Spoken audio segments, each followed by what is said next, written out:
So you've heard all those things about, a single pane of glass. You don't really understand what that means. Well, this is a Mac, as you can tell. And down at the bottom, you see all the navigation screens for the Mac. And you'll notice that down here in the middle is a Microsoft Remote Desktop icon, which I've already opened. And up here at the top, I have two servers that I've already configured. So these are the two servers that I just showed you there on the left. Chicago is actually a Hyper-V host, and Boise is just a domain controller. So I'm going to click on that icon, and it tries to negotiate a login. It's probably going to fail here and tell me I can't connect. But you get the idea. Essentially, this is a domain login, and you can log on to a computer. Let's see if we can get this working. So now I have a remote console essentially into my Mac Pro from my iMac, which is kind of cool because I'm running Windows on my Apple. I'm sorry, Tim. But essentially I am running Windows, and in just a second you will see my screen. Right now I'm reflecting against the wall. I promise it'll be cool. There we go. I've got the Hilton Sisters.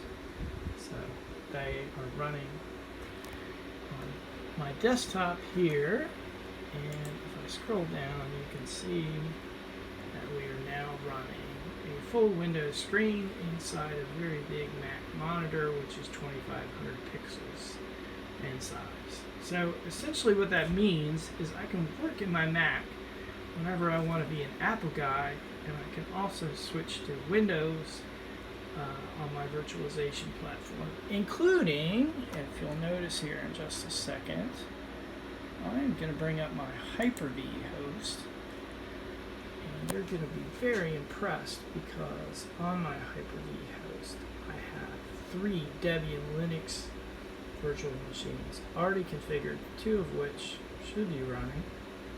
Let's see in just a minute.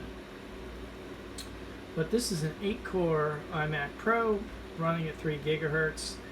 It has 24 gigs of RAM inside of it. And it is not just a Hyper-V host, but it's also a domain controller, and horror of horrors, it's also running a web server.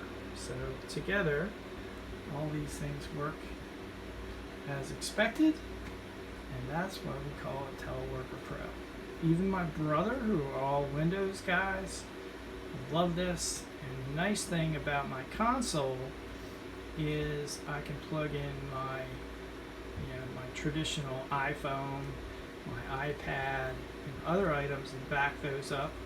So I have control of my Apple environment. I also have control of my Windows environment, and I can do it all from a single place. So I can log into 3 different machines from a single login. And I can also telnet into my router, so I can run SSH screens to my router, and I can do all of my Office apps directly on my Mac, which is kind of cool. So that's about it. Welcome to the wonderful world of Teleworker Pro, and I'm going to stop as soon as my Hyper-V hosts come up.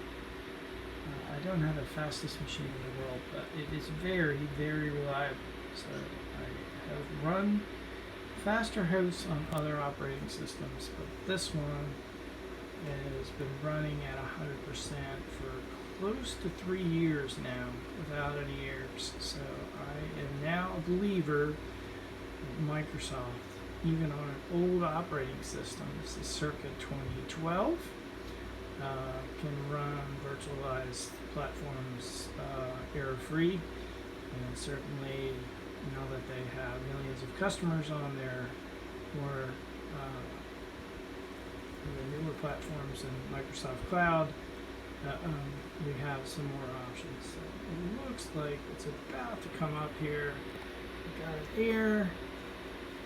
The error is just because it looked like it timed out, but it did not. So that's what we got, boys and girls. We are now running, and that's the end of my story.